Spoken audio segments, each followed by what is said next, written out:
Oh, yeah, CJ, go ahead.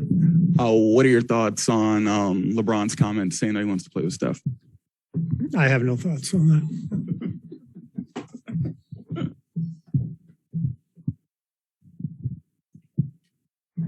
Trying to get me in trouble, aren't you? Yeah, same starters.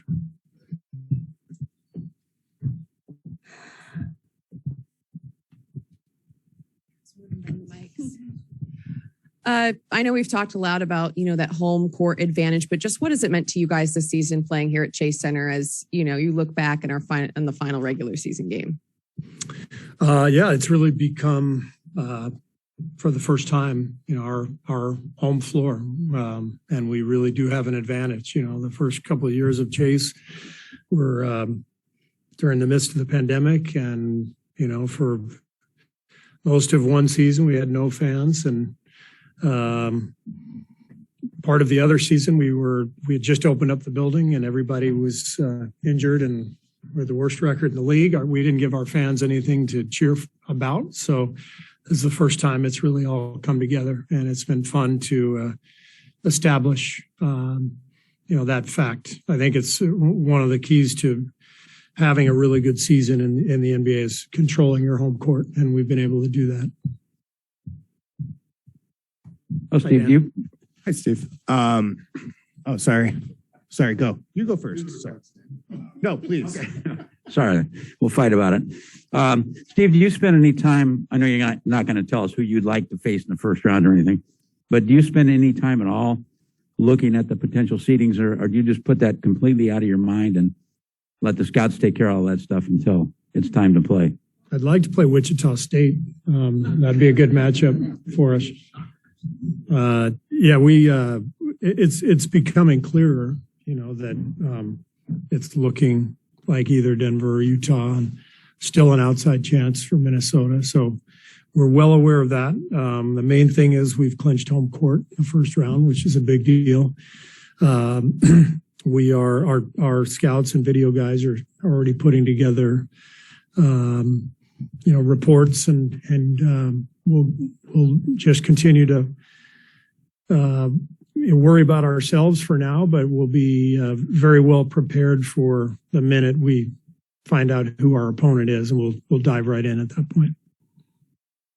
Steve, knowing that players are different, but watching your sort of top tier great players suffer through losing seasons and kind of come out on the other end of it, did you see a change in the way? I mean, obviously the Lakers are going through what they're going through right now, a season that LeBron's never really experienced, sort of what Steph had never really had to deal with after he reached the mountaintop. Did you see a change in those guys from the losing?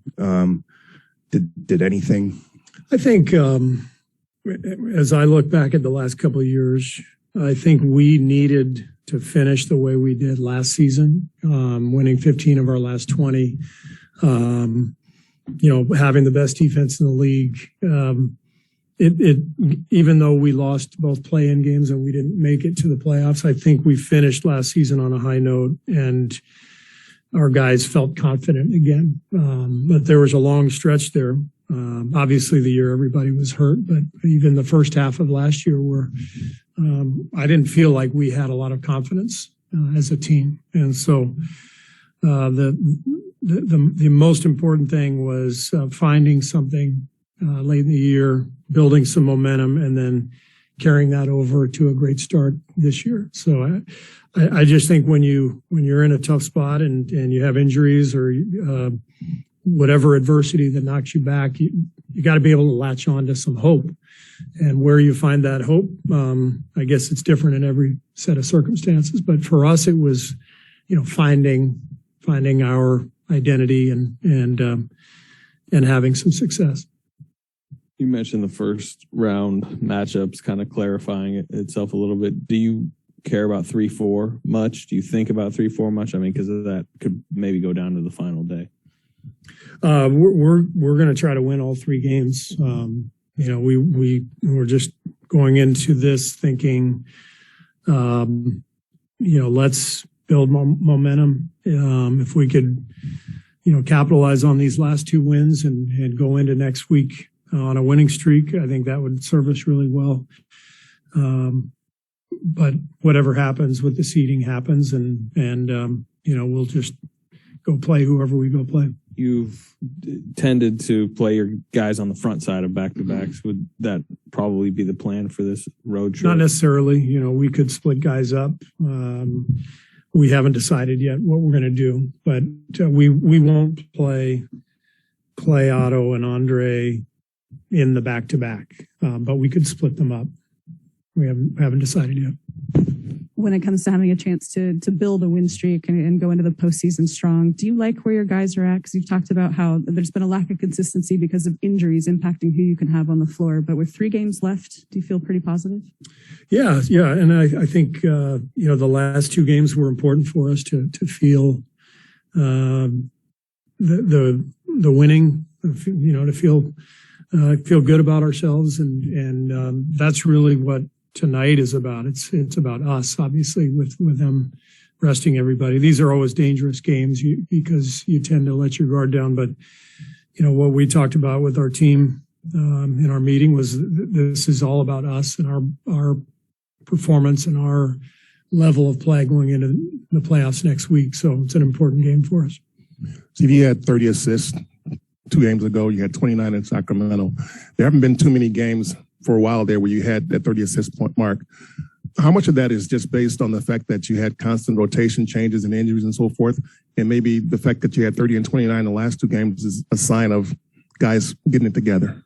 I think, number one, it's a sign that Draymond is looking like himself again. He is the guy who represents our pace more than anybody. When you watch our games, there's really only one player who consistently pushes the ball, made or miss, and that's Draymond. And so as he runs, everybody's got to run. And we know this. Everybody knows this. The earlier you can get into your offense, the better chance you have of scoring. We've really been trying to emphasize to the guys the importance of running the floor and, wings running to the corners, making sure we have our spacing and, getting downhill, really attacking the defense. And the last 2 games we've been better with that, but I think it's a lot to do with Draymond. Is the ball movement much better now than it was a month ago, or is it just guys becoming more and more accustomed to playing with each other? No, it's better, and Andre helps with that too. Even though he didn't play in the Sacramento game, just having both those guys back helps. But the pace tends to lead to ball movement too, because you're getting the defense before they can get set. With 3 games left, how close do you feel like you guys are to identifying that playoff rotation? How much evaluating or tweaking will you still be doing in these last few games? I think we're pretty close to, identifying how it would look to start, but, doesn't mean we wouldn't adjust quickly. And you have to be ready to do that in the playoffs. So got a lot of guys who are capable of helping us win games in the postseason. So that's the good news. And then we've just got to make the right decisions. Steve, I know he's not playing tonight, but I wonder if you might humor me with the LeBron question. After all the years of you guys going against him and seeing the teams he's kind of put together, and he's done it once before with the Lakers missing the playoffs and then coming back to win with championship. Do you still view him as, his teams as capable of doing the 1-year turnaround and making a serious run at things, even though this year didn't go their way with the Lakers? Yeah, I'm not going to comment on the Lakers' future, but I will tell you that LeBron is absolutely still one of the great players in the league, and he showed that this year. I think he had 55 or 56 against us last time we played them, and they beat us. He's an all-time great, and even though he is, past his prime based on age and mileage, he's still one of the very best players in the world. So, beyond that, everybody's got to do what they've got to do. Thanks.